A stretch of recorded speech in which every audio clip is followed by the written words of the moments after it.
তুই আজ ক্লান্ত? তুই ভাবছিস আর কত দূর, আর কত কষ্ট? তুই প্রশ্ন করছিস আমি এত কষ্ট করি তাও কিছু হয় না কেন? উত্তর একটাই, তোর পরিশ্রমী একদিন তোকেই আলাদা করে দেবে। এই জীবন সহজ নয়, তবে পরিশ্রম একমাত্র জিনিস যেটা শেষমেশ মানুষকে তার প্রাপ্য জায়গায় পৌঁছে দেয়। পরিশ্রম মানে শুধু ঘাম ঝরানো নয়। অনেকে ভাবে পরিশ্রম মানে শুধু শারীরিক কষ্ট, কিন্তু না।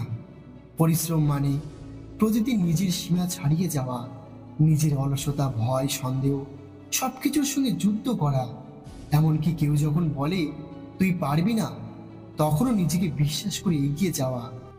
একজন ছাত্র রাত জেগে পড়াশোনা করে, একজন গরিব কৃষক মাটি কাটে, রোদে ঘামে, একজন মা নিজের স্বপ্ন বিসর্জন দিয়ে সন্তানের স্বপ্ন করে তোলে।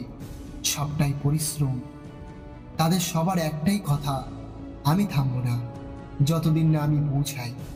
প্রতিভা যতই থাকুক, পরিশ্রম ছাড়া সব মূল্যহীন। হ্যাঁ, প্রতিভা থাকতে পারে, কিন্তু যদি পরিশ্রম না করিস তাহলে সেই প্রতিভাও ধীরে ধীরে মরে যাবে। ইতিহাস ঘাটলে দেখবি যারা সত্যিকারের বড় কিছু করেছে তারা কেউ অলস ছিল না। এপিজে আব্দুল কালাম ছোট্ট ঘরে কেরোসিনের আলোয় পড়ে ইঞ্জিনিয়ারিং হয়েছিলেন। ক্রিস্টিয়ানো রোনাল্ডো প্রতিদিন 8 থেকে 10 ঘন্টা ট্রেনিং করেছেন যখন অন্যরা বিশ্রাম নিচ্ছিল। তাদের মধ্যে হয়তো তোর চেয়ে বেশি প্রতিভা ছিল না, কিন্তু তারা একটা জিনিস জানতো, পরিশ্রম ছাড়া কিছুই সম্ভব না। পরিশ্রম মানে ত্যাগ করা শিখতে হবে। তুই যদি আজও প্রতিদিন ঘন্টার পর ঘন্টা মোবাইলে কাটাস, তুই যদি সকালে উঠতে না পারিস, তুই যদি শুধু প্ল্যান করিস কিন্তু কাজ করিস না, তাহলে সাফল্য তোকে কখনো খুঁজে পাবে না। পরিশ্রম মানে হলো তোর আরামের জীবনকে ত্যাগ করা, মোবাইল থেকে দূরে থাকা, সময়কে গুরুত্ব দেওয়া, নিজের শরীর মন সব কিছুকে প্রস্তুত করা। সফল হতে হলে স্যাক্রিফাইস করতে হবে। আজ যে বীজ বুনবি, কাল তার ফল পাবি। তুই যদি আজ পরিশ্রম করিস, আজ যদি 1 ঘন্টা বেশি পড়িস, আজ যদি একটু বেশি কাজ করিস, তাহলে কাল তার ফল ঠিকই পাবি। সাফল্য হঠাৎ করে আসে না, এটা একটা ফল যেটা সময়, ধৈর্য, কষ্ট দিয়ে অর্জন করতে হয়।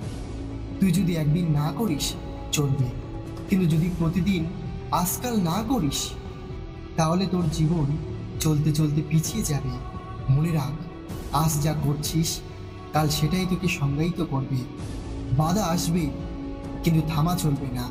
তুই পড়বি, ব্যর্থ হবি, লোকে হাসবে, সবই হবে, কিন্তু পরিশ্রম মানে এই, তুই পড়ে গিয়ে আবার উঠবি, আবার লড়বি, আবার চেষ্টা করবি। যারা ব্যর্থতায় ভয় পায় তারা হারিয়ে যায়, যারা ব্যর্থতাকে শিক্ষার সুযোগ হিসেবে দেখে তারা জেতে।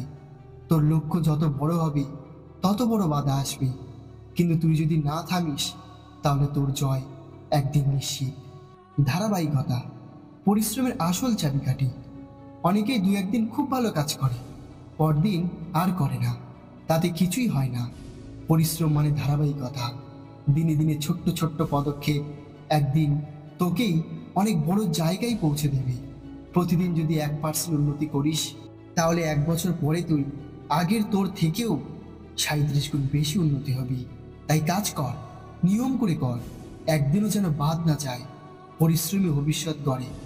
তুই গরিব হতে পারিস, অসফল হতে পারিস, ব্যর্থ হতে পারিস, কিন্তু যদি পরিশ্রম করিস তাহলে একদিন সব বদলে যাবে। বিশ্বাস রাখ নিজের উপর। তুই যেখানে আছিস সেটা আজকের ফল। তুই যেখানে যেতে চাস সেটা নির্ভর করছে আজ তুই কি করছিস তার উপর। যদি তুই আজ থেকেই পরিশ্রম শুরু করিস, তাহলে কেউ তোকে থামাতে পারবে না। পরিশ্রম কর ভাই, আজ না হোক কাল তুই ঠিক ফল পাবি। লোকে বলবি তুই পারবি না, কিন্তু তুই করবি, কারণ পরিশ্রম কখনো মিথ্যে বলে না, পরিশ্রম কখনো বেইমানি করে না, আর পরিশ্রম কখনো ফাঁকি দেয় না। তোকেই জিততে হবে, পরিশ্রম দিয়ে, ধৈর্য দিয়ে, কঠিন পরিশ্রম দিয়ে। তোর স্বপ্ন তোর ঘামেই সত্যি হবে। তো বন্ধুরা, ভিডিওটা ভালো লাগলে একটা লাইক করে দাও, আর ভবিষ্যতে এমন আরও ভিডিও পেতে চ্যানেলটি সাবস্ক্রাইব করে রাখো।